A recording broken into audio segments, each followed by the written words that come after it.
माँ की ममता। कस्बा नाम का एक छोटा सा अविकसित गांव था।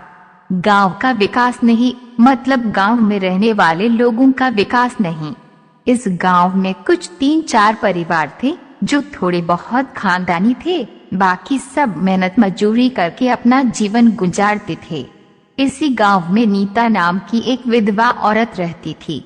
रहने के लिए छोटा सा घर था। 2 बच्चे थे, शायद एक 5 साल का अशोक और दूसरा 3 साल का राहुल। नीता का पति बहुत मेहनती था। वो नीता को किसी चीज की कमी महसूस नहीं होने देता था या कैसी भी हालतों में साथ नहीं छोड़ता था। कैसी भी परिस्थिति हो दोनों साथ मिलकर सामना करते थे। पर कौन जाने किस पर कौन सा अनर्थ कब आ जाए। नीता के जीवन में ऐसी घटना घटी कि इस घटना ने नीता के पति को नीता से छीन लिया।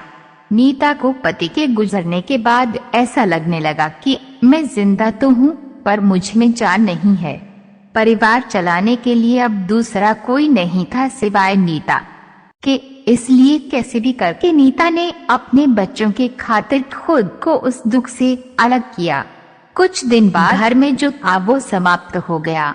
अब खुद क्या खाए और अपने छोटे बच्चों को क्या खिलाए, ये समस्या उसके सामने खड़ी हो गई। बच्चों के लिए नीता को अभी कुछ काम करना ही था, इसलिए नीता अपने दोनों बच्चों को साथ में ले एक जहाँ काम मिलता वहीं जाया करती थी और दिन भर मेहनत करके जो भी मजदूरी मिलती उसे अपना और अपने बच्चों के पेट भरती थी।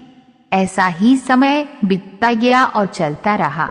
लेकिन एक दिन नीता को शरीर में थोड़ी कमजोरी महसूस होने लगी। फिर भी वे काम पर गई। ऐसे ही 2-3 दिन नीता काम पर जाती रही, लेकिन उसकी शरीर की कमजोरी कुछ ठीक नहीं हो रही थी, बल्कि और बढ़ती जा रही थी। ऐसे में काम पर जाना दिना के लिए कठिन हो गया। नीता बहुत चिंतित रहने लगी। अगर काम पर नहीं गई तो मेरे बच्चे भूखे मर जाएंगे। उसी चिंता ने नीता को और कमजोर कर दिया, इतनी कमजोर कि उठने बैठने के लिए लकड़ी का सहारा लेना पड़ता था। इस कारण उसके बच्चे भूखे मर रहे थे। खाने को कुछ न मिलने के कारण और अपने बच्चों को भूखे मरते देखकर वह लकड़ी की सहायता से आज यहाँ से कुछ मांगा तो अगले दिन दूसरी ओर से कुछ मांग के अपने बच्चों को खिलाती, पर खुद भूखी सो जाती थी।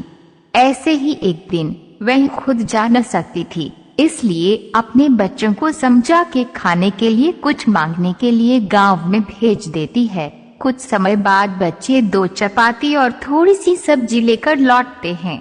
2 चपाती से 3 जनवरी कैसे तृप्त होंगे, इसलिए वे 2 चपाती दोनों बच्चों को खिला देती हैं। वह बरसात का समय था। बिजली न होने के कारण घर में अंधेरा छाया हुआ था। अंधेरे में ही वे अपने बच्चों को एक कमरे में सुला देती है और वह दूसरे कमरे में जाकर सो जाती हैं।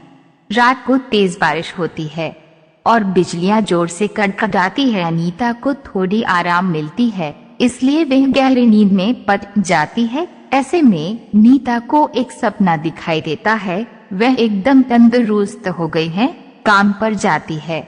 वह सोचती है अपने बच्चों को काफी समय से अच्छा खिलाया नहीं, इसलिए वो अपने बच्चों के लिए चविष्ट खाना बनाती हैं। बाद में अपने बच्चे और वह साथ में बैठकर खाना खाकर सो जाती है। आगे सपने में नीता ने देखा उसके बच्चे जिस कमरे में सोए हुए थे उस कमरे का छत गिरकर उनके दोनों बच्चे मर जाते हैं। सपने में से नीता एकदम उठकर खड़ी हो जाती है, जान में जान आ जाती है और अंधेरे में ही अपने बच्चों के कमरे की ओर चल पड़ती है। कमरे में जाकर अपने बच्चों को देखकर नीता चैन की सांस लेती है। उसी समय नीता शरीर में ज्यादा कमजोरी महसूस होती है, जिससे वह नीचे गिर जाती है और फिर वहां से उठ ही नहीं पाती है और चैन की सांस ले लेती है।